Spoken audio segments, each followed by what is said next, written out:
Quando a noite parecia finalmente tranquila, um som arranhou o silêncio da cabana. Clara pensou ser apenas o vento, mas o ruído voltou, firme, implacável, como garras raspando madeira. Segurando a respiração, ela abriu a porta com cautela, e nesse instante o mundo parou. Na varanda, uma leoa selvagem a encarava com olhos âmbar que brilhavam na penumbra. Não estava sozinha. 2 filhotes jaziam ao lado, imóveis como sombras frágeis no chão. O que Clara viu naquela varanda era tão improvável que parecia desafiar todas as regras da natureza. E a partir daquele instante, nada mais seria igual. Na beira de uma planície isolada no interior de Moçambique, Clara aprendera a conviver com o silêncio. Um silêncio que parecia proteger, mas também pesar. Sua cabana simples, erguida de pedra e madeira, ficava a algumas horas do rio Zambeze, cercada por mopanes que se abriam como colunas de um templo verde. Fotógrafa de vida selvagem, ela buscava naquele refúgio mais do que imagens. Procurava esquecer,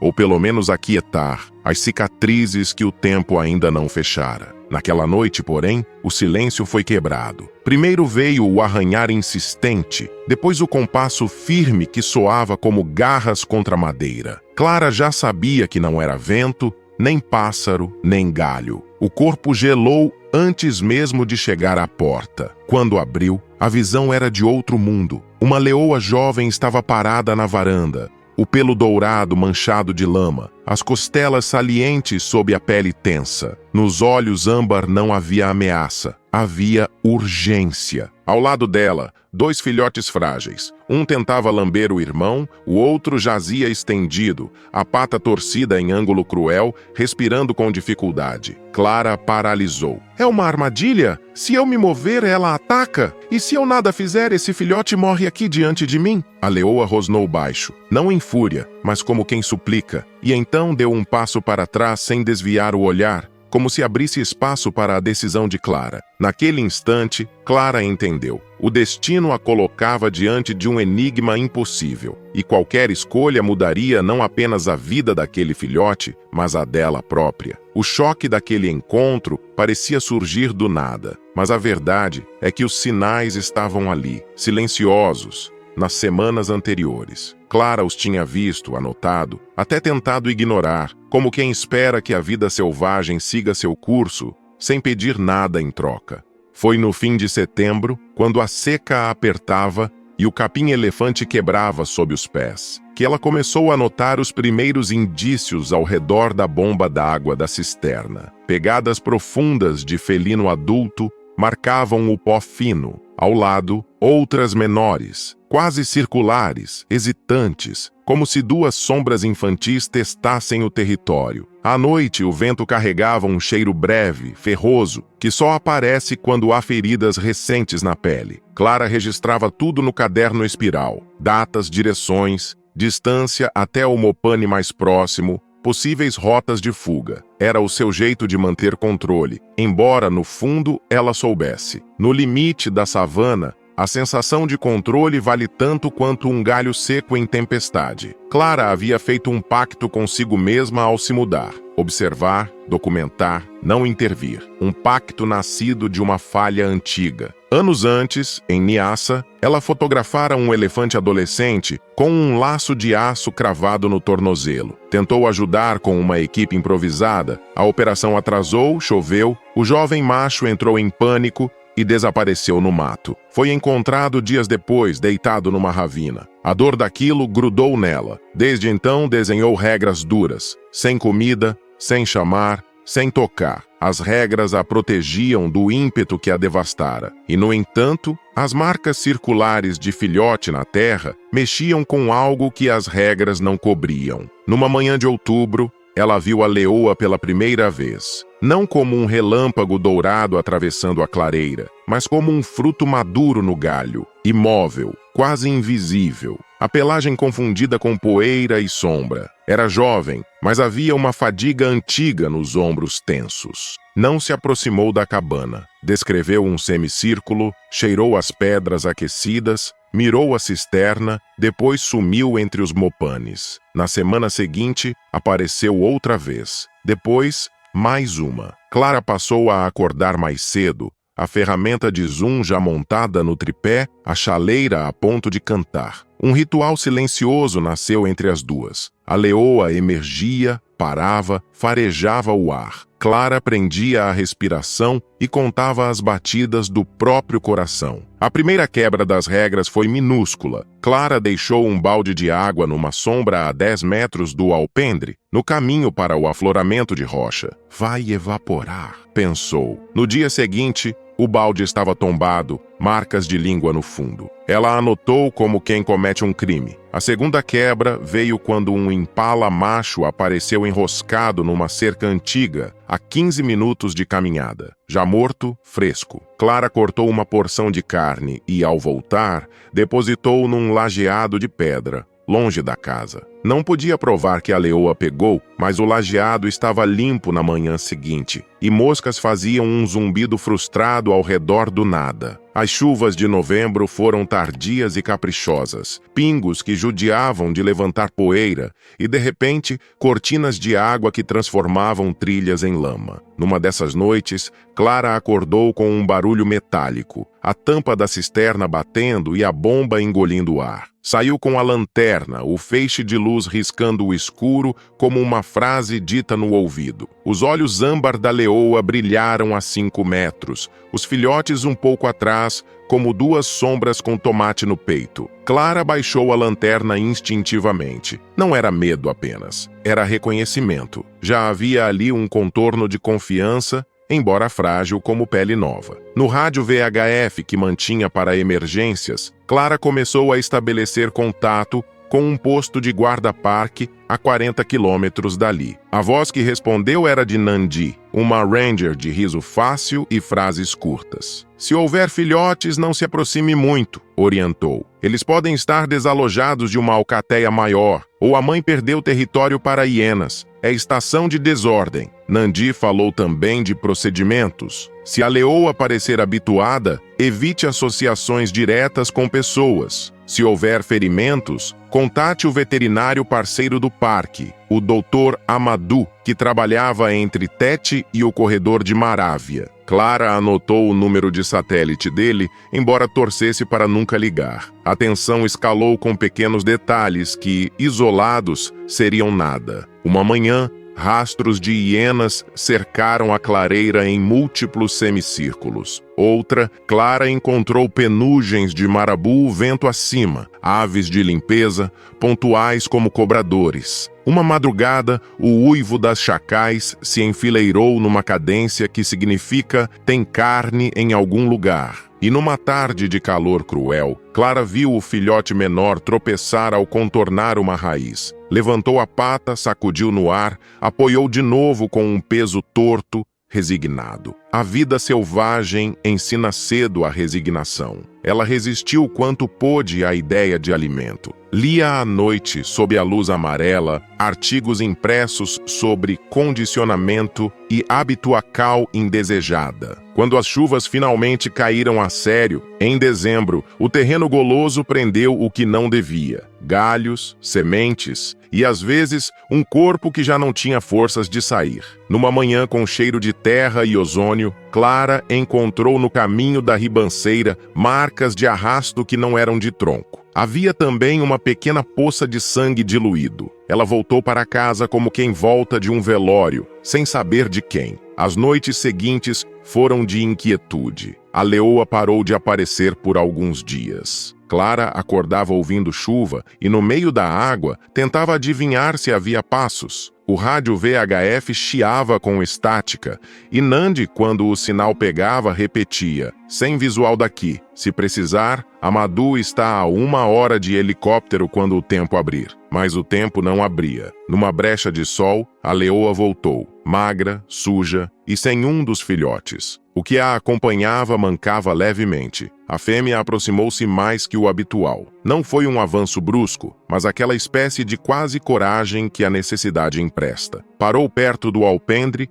olhou na direção do interior da casa, onde Clara estava, imóvel, e emitiu um som baixo, entre ronco e gemido. Foi a primeira vez que Clara pensou a palavra pedido, sem zombar de si mesma. A leoa deu meia volta e sumiu entre as árvores, levando o filhote manco. À noite, as hienas riram longe, como quem comenta o mundo com desdém. Clara tomou uma decisão pequena que, no fim, era grande. Montou, na borda da clareira, um abrigo de 3 lados feito de estacas e lona grossa, com teto inclinado para a água escorrer. Não era para abrigar a leoa, era um lugar alto e seco, onde, se qualquer animal quisesse, poderia se proteger do enxurrada. Sob o abrigo, ela deixou apenas água e sal mineral, nada de carne. Se a mãe precisasse parar, pelo menos haveria um lugar menos hostil. Sentiu-se hipócrita por chamar aquilo de neutralidade, mas era o que conseguia fazer sem quebrar todas as regras.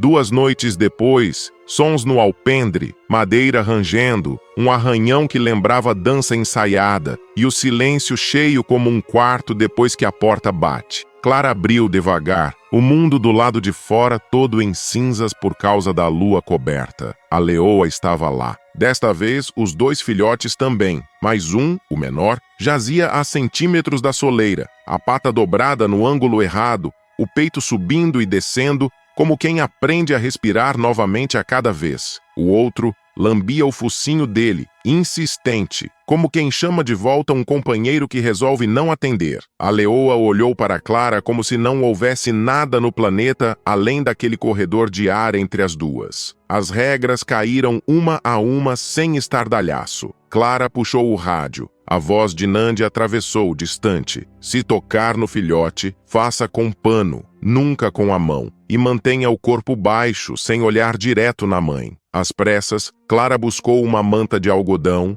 luvas de couro, uma caixa de transporte que usava para feridos pequenos. Em geral, aves marinhas que apareciam exaustas na margem do Zambeze. O claque do trinco soou alto demais. A leoa rosnou, grave, mas ficou. Clara falou baixinho, não por acreditar que a leoa a entendesse, mas para ordenar a si mesma cada movimento. Eu vou pegar o pequeno, tá? Só o pequeno. Você fica. As palavras assim ditas pareciam sopro sobre carvão, davam uma chama minúscula à coragem. Ajoelhou-se a 1 metro do filhote, o cheiro de lama azeda e sangue seco misturando-se ao pó velho da madeira. E então viu o detalhe que não queria ver: o peito entrecortado, os dedos das patas inchados, uma linha de formigas testando o pelo. Havia urgência, mas havia risco em cada gesto. O passado de Clara, aquele que ela carregava como peso no fundo da mochila,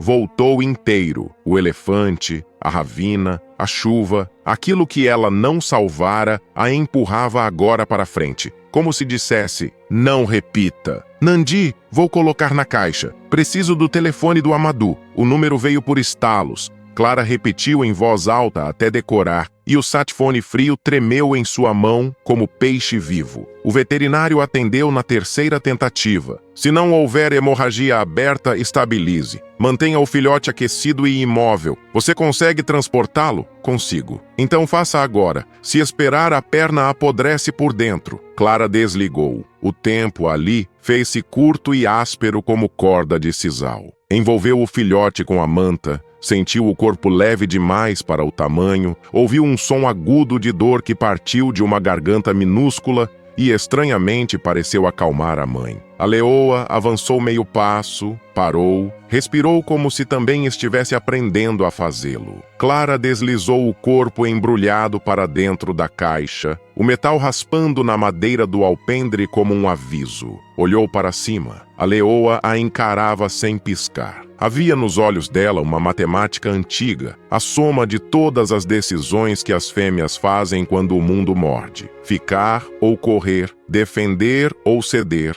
lutar ou confiar. A decisão seguinte não cabia só a Clara, e, no entanto, tudo nela dizia: vá. Ainda não havia resposta para as perguntas que tinham começado no gancho. É uma armadilha? Sobrevive? E depois? Mas havia, pela primeira vez, uma escolha clara desenhada no chão. A trilha estreita que levava do alpendre à caminhonete. 3 horas de estrada até a clínica improvisada de Amadou, numa antiga estação de manutenção de pontes, e todo o peso invisível de uma promessa que ninguém disse em voz alta. Clara segurou a caixa com mais força do que deveria. anestesia. Sentiu a vibração das pequenas respirações atravessar seus ossos e deu o primeiro passo. A leoa rosnou, um som curto, que terminou em algo que, se fosse humano, seria um soluço. Depois, recuou um palmo, e nesse palmo cabia uma ponte inteira. A tensão não diminuíra, só ganhara direção.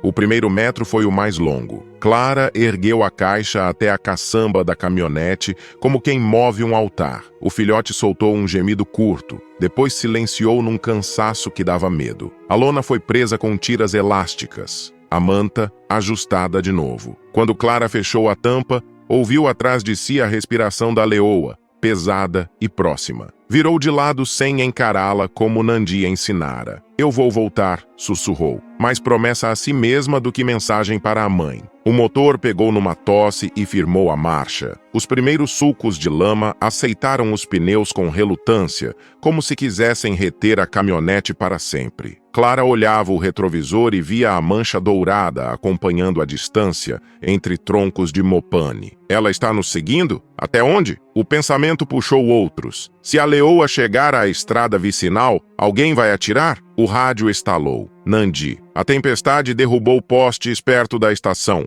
Amadou está a postos, mas o gerador está no limite. Sem ele, sem anestesia. Quanto de combustível? O suficiente para meia cirurgia, respondeu Nandi, seca. Se chegar rápido, ele tenta estabilizar e operar. Se atrasar, a primeira travessia, um córrego alargado pelas chuvas, parecia inocente de longe. De perto, tomava a forma de um trilho escorregadio com água barrenta correndo por cima. Clara engatou reduzida, respirou fundo e avançou milímetro a milímetro. A caixa bateu no para-choque com um som oco. O filhote latiu de dor baixinho. A caminhonete escorregou de lado, endireitou, venceu. No alto da outra margem, Clara parou para checar a manta. O peito subia e descia como um acorde mal tocado. Quanto tempo ele aguenta assim? O satfone vibrou. Amadou, se houver queda de consciência, mantenha aquecido e eleve as patas. Improvisa com a manta. E Clara, não pare, tem uma leoa me seguindo. Silêncio. Depois, a voz contida. Então todos os relógios correram. 15 minutos adiante, as hienas apareceram como manchas de sombra. 2, 3, 5, desenhando arco pela esquerda. Não atacavam a caminhonete. Seguiam o cheiro que o vento empurrava, pacientes. Clara acelerou, a lama chiou e a traseira derrapou. O retrovisor mostrou por um instante um par de olhos âmbar que não era das hienas. E se a mãe tentar espantá-las e for atingida por alguém do vilarejo? O rádio de novo. A gente perto da estação. Sem luz, o medo cresce. Vou segurar quem puder, mas chega logo, disse Nandi. Na metade do caminho, a picada virou barro puro. Clara sentiu a caminhonete afundar até metade do pneu, a dianteira patinando em vão. Engatou ré, areia, marcha, ré, nada. Desligou, ouviu. O mundo era água pingando de folhas e a respiração irregular na caixa. Pegou o macaco, as pranchas de borracha, ajoelhou na lama e enfiou as tiras sob os pneus como quem coloca sapatos em um gigante adormecido. O cheiro de ferro molhado subiu do sangue seco no pano. E se ele entrar em choque agora? Voltou à cabine. Acelerou. A caminhonete subiu 1 centímetro, outro, e num salto brusco, libertou-se. Quando olhou para a linha das árvores, a leoa estava parada no alto de um barranco, imóvel, como um tótem. Por um segundo, Clara teve a impressão absurda de que a mãe a sentiu. A estrada vicinal trouxe outro tipo de medo. Gente. 2 motos se afastaram quando viram a caminhonete coberta de lama. Depois fizeram meia volta e seguiram atrás, curiosas. Um homem apontou, gesticulando para a caixa. Clara manteve os olhos à frente. Se alguém abrir a lona, buzinou, tomou a curva larga, perdeu-os de vista. O portão da velha estação, agora clínica improvisada, apareceu quando o céu já desbotava para chumbo. As paredes tinham a cor de ferrugem antiga e uma antena torta cortava o horizonte. Amadou aguardava com 2 auxiliares e um cilindro de oxigênio. Coloca aqui. Os movimentos foram rápidos. Avaliar pulso, mucosa, temperatura. Fratura exposta interna, risco de infecção antiga. Vamos sedar pouco, alinhar, imobilizar, e depois decidir. E o gerador? 50 minutos seguros. 1 hora, talvez. E se não der? Amadou não respondeu. Olhou para os auxiliares. Preparar antibiótico, fluidos, aquecimento. Nandi, fecha os acessos. Sem curiosos. Do lado de fora, uma sirene improvisada soou. Era a buzina longa de uma caminhonete dos guardas. Nandi entrou de botas molhadas. A mãe veio até o cascalho do trilho. Metade do vilarejo viu. Estamos afastando todo mundo, mas o medo anda mais rápido. Não deixem atirar, pediu Clara. Nandi segurou seu olhar. Eu também sou mãe. E saiu. Dentro, a sala cheirava a álcool e ferro. A lâmpada fluorescente piscava em intervalos que ninguém queria interpretar. Amadou passou a mão pelo focinho do filhote. Uma carícia técnica. Vamos. O bisturi brilhou. Se a luz cair, eu paro. Sem conversa. Ele aguenta? Ele precisa aguentar. Clara ficou ao lado do cilindro, mãos no metal frio, enquanto a sedação fazia o peito do pequeno desacelerar. E se ele não voltar? Um trovão rolou, ou talvez fosse o gerador tossindo. Da rua, gritos. Um estampido seco. Madeira batendo? Porta? Outra coisa? A lâmpada oscilou, voltou, oscilou de novo. Amadou respirou fundo, pronto para o primeiro corte. Do corredor, o rádio de Nandi chiou alto demais. A leoa está na cerca externa. Silêncio. E alguém teve a péssima ideia de trazer uma arma. O bisturi pairou a 1 centímetro da pele. O gerador deu um soluço. E o coração de Clara, ali, ficou sem lugar para bater. O bisturi ainda suspenso, o gerador deu um engasgo que fez a lâmpada tremer como vela em vento. Luzes do carro! Agora! Gritou Nandi da porta. 2 guardas correram para posicionar as caminhonetes frente à janela, faróis lançando um retângulo firme sobre a mesa metálica. Amadou não hesitou. Mantenha assim. Sedação mínima. Um auxiliar segurou a máscara de oxigênio. O outro preparou o enfaixe. O pequeno peito subia e descia num compasso novo, menos desordenado, como se a sala inteira respirasse junto. Do lado de fora, o rumor crescia. Passos, vozes, a promessa estúpida de uma arma. Nandi interveio num tom que cortava o ar. Baixa isso. Se atirar, ela avança. E quem estiver aqui, vira fronteira. O homem recuou um passo. Do pátio, um guarda fez soar a buzina longa. Ecoou pelo telhado como aviso antigo. Na cerca, a leoa surgiu. Um fantasma dourado delineado pelos faróis. Em vez de bater no alambrado, deitou-se, cabeça erguida, os olhos pregados na sala. Não era rendição, era vigília. Alinhar agora! O estalo surdo do osso voltando ao lugar fez Clara apertar os punhos até doer. Amadou murmurou um bem, quase inaudível. Enfaixe, imobilização, antibiótico. O gerador tossiu de novo. O bisturi já descansava. Terminei a parte perigosa, disse o veterinário. O resto é tempo e cuidado. O silêncio dentro da sala não era vazio. Tinha peso. O peso que vem quando uma coisa que podia se quebrar decide, por milímetros, não quebrar. O filhote, leve demais, manteve o sono raso. A pele aquecida pelas mantas perdeu o cinza do choque. Lá fora, a chuva recomeçou, miúda, lavando o pó dos capins. Quando Nandi entrou, sem fôlego, trazia nos olhos a notícia que Clara precisava. A arma foi guardada. A mãe não arredou. Acho que ela entendeu. Eles esperaram a sedação ceder até o ponto exato entre dor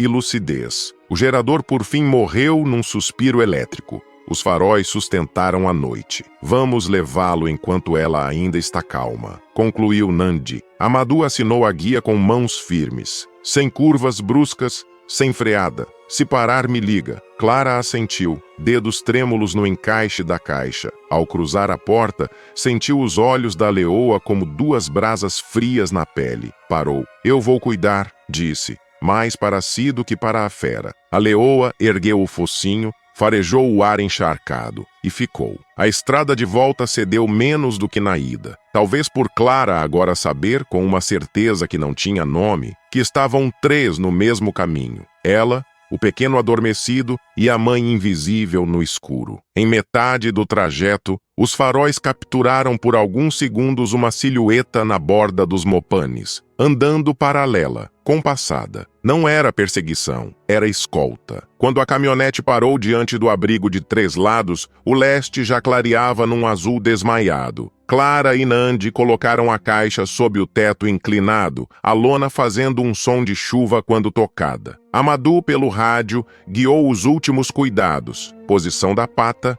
altura da manta, distância de gente, silêncio. A leoa surgiu do bosque como quem sempre pertenceu àquele pedaço de chão. Aproximou-se até a linha onde o cheiro de humano pesa e parou. O filhote abriu um olho, um só, procurando. A mãe emitiu um ronco baixo, tão profundo que parecia vir do solo. A cabeça do pequeno virou na direção do som. A respiração encontrou um compasso mais manso. Clara ficou de pé, a 2 passos da porta, e entendeu que o milagre daquela noite não estava apenas em osso alinhado ou máquina que não falhou. Estava no acordo não escrito que 3 criaturas tão diferentes haviam celebrado sem palavras. Eu cuido do que você não pode, você confia no que eu não sei, e a vida segue, torta e teimosa, onde dá. Nandi tocou o ombro de Clara. Agora a parte difícil é esperar. Clara assentiu, os olhos ainda na leoa. A mãe deu um último olhar para a caixa, levantou-se devagar e foi se deitar sob o mopane mais próximo, de frente para o abrigo. Ficaria ali, guardando. Naquele instante, Clara soube que a promessa que fizera no alpendre, aquela que ninguém ouvira, estava por fim de pé, e que por uma vez o mundo inteiro parecia ter concordado. Quando a chuva deu trégua e as poças viraram espelhos rasos no chão, o filhote já dormia sem aquele sobressalto miúdo no peito. A manta de algodão, lavada tantas vezes, perdia o cheiro de ferro e ganhava o de sol. A cada amanhecer, Clara abria a porta com cuidado e encontrava a mesma composição: o abrigo de 3 lados, a caixa encostada e a leoa sob o mopane, atenta, mas em paz. O mundo parecia ter inventado um silêncio específico para aquele pedaço de terra. Não era a ausência de som, era a presença de um acordo. As semanas passaram marcadas por pequenos milagres que ninguém anunciou. O filhote apoiando o peso na pata enfaixada por 2 segundos a mais. O primeiro passo sem gemido. O curioso nariz metido na água da bacia como se fosse descobrir um segredo. Nandi vinha e ia com passos leves, deixando pegadas que a brisa logo apagava. Amadou, de quando em quando, surgia com o estojo de metal, o estetoscópio frio e a mesma frase contida: é tempo e cuidado. E era. A madeira do alpendre, que meses antes fora arranhada por garras nervosas, guardou a memória do gesto como uma cicatriz fina. Clara não lixou. Preferiu que ficasse. Às vezes, sentava à tarde com o caderno no colo e desenhava a linha curta e curva daquela marca, como quem traça um mapa de volta para casa. O rádio VHF, que já havia sido buzina de urgências, virou companhia discreta. O satfone, que um dia pesou como chumbo na mão, agora dormia num cesto de fibras, pronto, mas silencioso. No fim da estação das águas, quando o verde perde o excesso e fica mais honesto, a leoa começou a fazer um percurso novo. Aproximava-se do abrigo, emitia um ronco grave e, em seguida, afastava-se alguns metros, olhando por cima do ombro. Repetiu por dias, sempre no mesmo horário,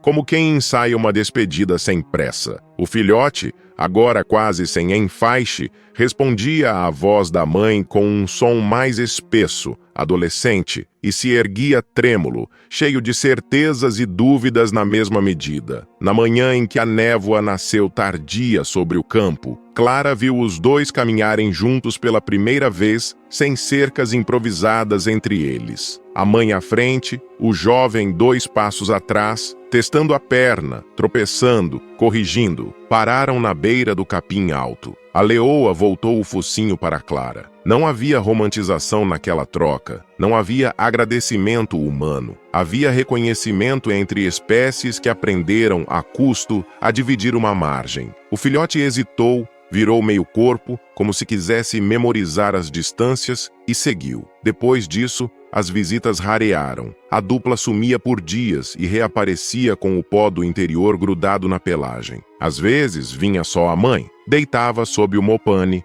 olhava o abrigo vazio e tornava ao mato. Outras, surgia o jovem, maior, a cicatriz na pata dizendo de onde veio e por que ficou. Sentava à distância, sem pedir nada, como se confirmasse que aquele lugar ainda existia no mundo. Na cabana, a vida retomou coisas pequenas. A tinta das esquadrias descascando no sol, os tecelões fogos pendurando ninhos em cabaças, o barulho da chaleira anunciando as tardes. Clara organizou as fotos num maço grosso, sem pressa de livro, sem ambição de prêmio. Entre as imagens, havia sombras e luz, e uma janela onde os faróis de 2 caminhonetes viraram sala de cirurgia por uma hora impossível. Às vezes, ao amanhecer, o mesmo som do início, garras na madeira, reaparece, mais brando, quase uma lembrança repetida pelo vento. Clara abre a porta e encontra nada além do campo respirando. Sabe, no entanto, que não é vazio. É a presença de quem passa e não quer ser visto. Em dias raros, ao fundo do Mopane, 2 silhuetas douradas cortam a mata, alinhadas. A maior não olha para trás. A menor parece, por um instante, oscilar a cabeça como quem reconhece uma cicatriz na tábua da varanda. Clara não chama. O acordo permanece. Ela guarda o alpendre, eles guardam o caminho. E é tudo. E é o bastante. Porque algumas histórias não fecham como portas. Fecham como trilhas. Desaparecem devagar, mas deixam no pé da gente uma vontade teimosa de seguir mais um trecho. Se você se emociona com histórias como esta e quer continuar descobrindo mais relatos incríveis, não deixe de se inscrever no canal. O seu apoio é fundamental para que possamos continuar compartilhando essas histórias tocantes com você. Agora, imagine um homem sozinho em um barco, diante de uma fera presa na lama, tremendo entre o instinto de fugir e a coragem de salvar. Cada puxão da corda pode libertar uma vida ou selar a sua própria morte. Será que o animal vai atacar assim que recuperar as forças? Ou reconhecerá a mão que o resgatou? Quer descobrir o que aconteceu e sentir as emoções dessa nova história? Não perca o próximo vídeo do canal Amo Meu Patudo. Clique no vídeo que está aparecendo na sua tela e vem comigo. Grandes emoções vêm acompanhadas de grandes histórias. Até lá!